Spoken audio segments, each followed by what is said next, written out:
Welcome to another episode of Discovering Biblical Treasures. Today we're going to take a look at Matthew chapter 8, verses 18 to 27. If you happen to have a Bible handy, great, pull it out and follow along, because I'm going to play you a video of the scripture right now.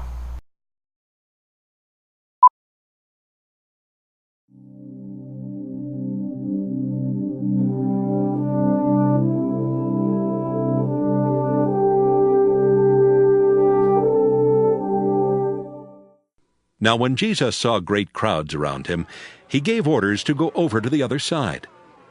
A scribe then approached and said, "Teacher, I will follow you wherever you go." And Jesus said to him, "Foxes have holes and birds of the air have nests, but the Son of Man has nowhere to lay his head." Another of his disciples said to him, "Lord, first let me go and bury my father." But Jesus said to him, "Follow me, and let the dead bury their own dead." And when he got into the boat, his disciples followed him. A windstorm arose on the sea, so great that the boat was being swamped by the waves, but he was asleep. And they went and woke him up, saying, "Lord, save us! We are perishing!" And he said to them, "Why are you afraid, you of little faith?" Then he got up and rebuked the winds and the sea, and there was a dead calm. They were amazed, saying, "What sort of man is this, that even the winds and the sea obey him?"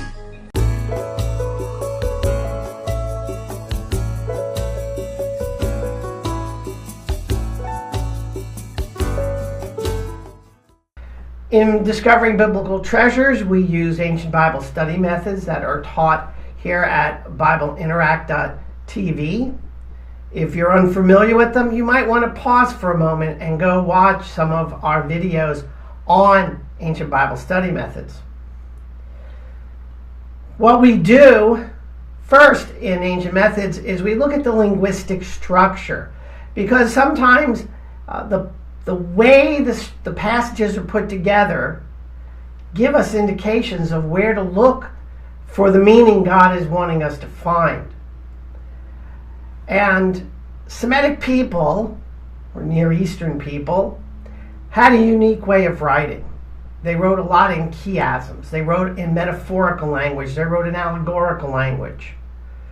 And the more you understand how they wrote, the more you can understand what people in Yeshua's day thought when he was speaking and when he was quoting the scripture.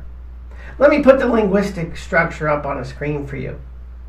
Verse 18, Jesus orders, "Let's go in the boat." A question comes up. This is before he leaves. From a scribe.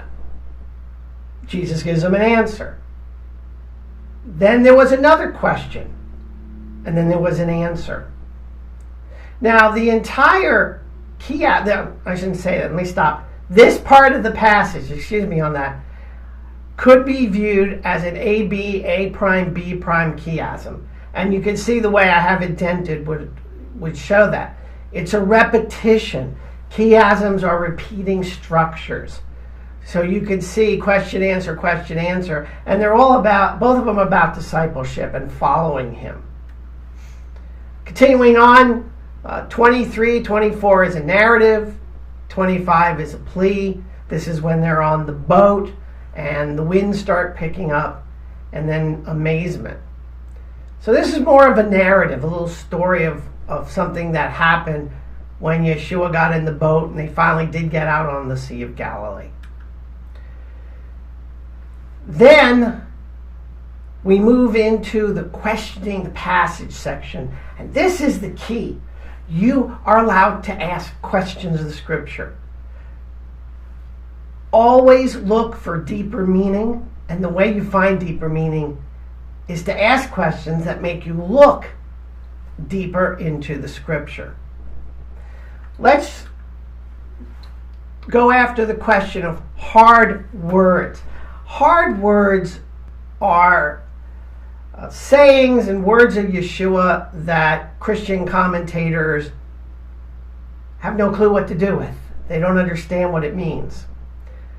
The church has been distorting the scripture for 1900 years because they took a Semitically written document and they applied Greek learning and teaching to it. And it doesn't work. So they have to develop an understanding. When the church pulls away from its Hebraic roots, the church decided that it doesn't want to look at Hebraic information and Hebraic culture. They decided to apply Western culture, Roman culture, Greek culture on top of the scriptures. So let me bring up the first one. Verse 20, hard words, has nowhere to lay his head. So the scribe comes up and says to Yeshua, I want to follow you. And Yeshua says, foxes and have holes, and you know the rest of the verse. Lay my head, or lay his head in this case, means, it's an Aramaic idiom, I am poor. The scribe thought that he could get a financial gain from following Yeshua. And Yeshua is saying, not going to happen. The scribe thought, well, he's a holy man, he'll get invited to houses, we'll get to eat with him, we'll get to sleep in nice places, and get some kind of material gain out of it. And Yeshua says, there's no financial gain for being a disciple. That should not be your reason. Notice that it doesn't say the scribe went with him, which we can then assume that he did not. He was looking for money. The next set of hard words, this one has always perplexed me until I came to learn ancient Bible study methods, and I add in the culture. And in this case, the cultural part of the understanding hard words is that Yeshua spoke, correct, Aramaic, probably Hebrew also, since we have scenes of him in synagogue. He didn't speak Greek. We got to take these hard words out of Greek, translate them back to Aramaic, and then ask ourselves, what do we have? And we end up with Aramaic idioms and phrases all over the New Testament or the Christian scriptures. The first one, now this verse has always been difficult, especially the end part. Lord, permit me first to go and bury my father. And Yeshua says, follow me and allow the dead to bury their own dead. Wow, does that sound callous? That sounds like, wow, I can't believe Yeshua would actually say that. You know, it's almost like he has no feelings for this poor guy. He's got to go bury his father. That's not what it means. Bury my father in Aramaic is an idiom for my father is old and I must take care of him. When men got up into the 60s and up to 70 years old, they were considered pretty elderly. And usually they couldn't work the fields anymore. They couldn't lift as much as they used to. So in the Semitic culture, they were considered dead. It merely means, again, I need to take care of my father. Yeshua's response is, allow the dead to bury their dead. In other words, yes, another idiom, let others take care of their own problems. In these small villages, Nazareth being one of them, Capernaum, Bethsaida, Bethlehem, pretty much everybody's a relative. And allow the dead to bury their dead in the more modern Aramaic would mean let the village take care of the people of the village.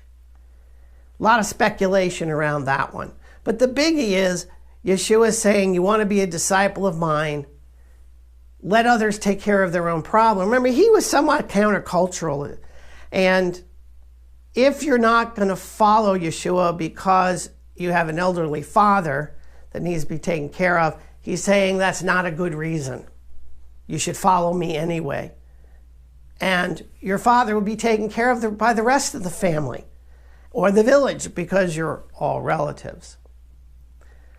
Then we have the question about what does the storm mean? And if you listen to it carefully, you should have heard the Jonah story. In fact, the verbs of Jonah's story are the same verbs that are being used in this short story about a storm. And Yeshua is asking, why are you fearing? Because if you have faith in Yeshua, then you know he's going to be with you in good times and bad times. The good times was the Sermon on the Mount with all those people coming to hear him. The bad time is being in a ship that almost gets capsized by a storm.